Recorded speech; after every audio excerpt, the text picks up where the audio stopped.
بیش از 200,000 شهروند فرانسه امضا جمع کردند و می‌خواهند با بریجیت ماکرون همسر رئیس جمهوری فرانسه مقام رسمی بانوی اول داده نشود.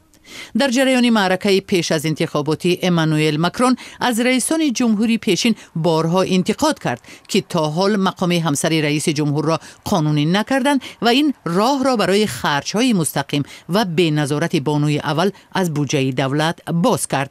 مثلا برای همسر نیکولا سارکوزی ماه 60,000 یورو خرج می‌شد. مقام رسمی بانوی اول معاش ندارد، اما به نگهداری دفتر کاری، یاورها و بودجه علاهیده اجازت می‌دهد. تشبثکار این جریان نقاش فرانسوی تیری پول والت است که وعده پیش از انتخاباتی ماکرون را به او گوشزد می‌کند.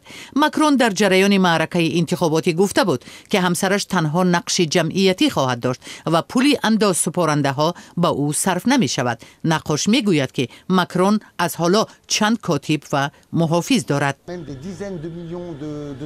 در امریکا مقام بانوی اول استفاده می شود و این به معنی $10 میلیون است. او در سرتاسر جهان تاثیر بزرگ سیاسی دارد. می توان گفت او واسطه علاقه و فشنگ سیاسی است. من نمی خواهم که در کشور ما چنین حالت تکرار شود. با این حال نه همه فرانسوی ها از مؤلف این مراجعات پشتیبانی می کنند. با فکر من نه تنها پرزیدنت مسئولیت دارد، بلکه بانوی اول هم نقش مهم می بازد. این باید ثابت کرده شود. در همین حال معروفیت خود امانوئل ماکرون در بین فرانسوی ها رو به کاهش آورده است و در 3 ماه اخیر از 43 تا 36% پایین آمده است. این حالت یک دفعه سال 1995 در زمان رهبری ژاک شیراک مشاهده شده بود.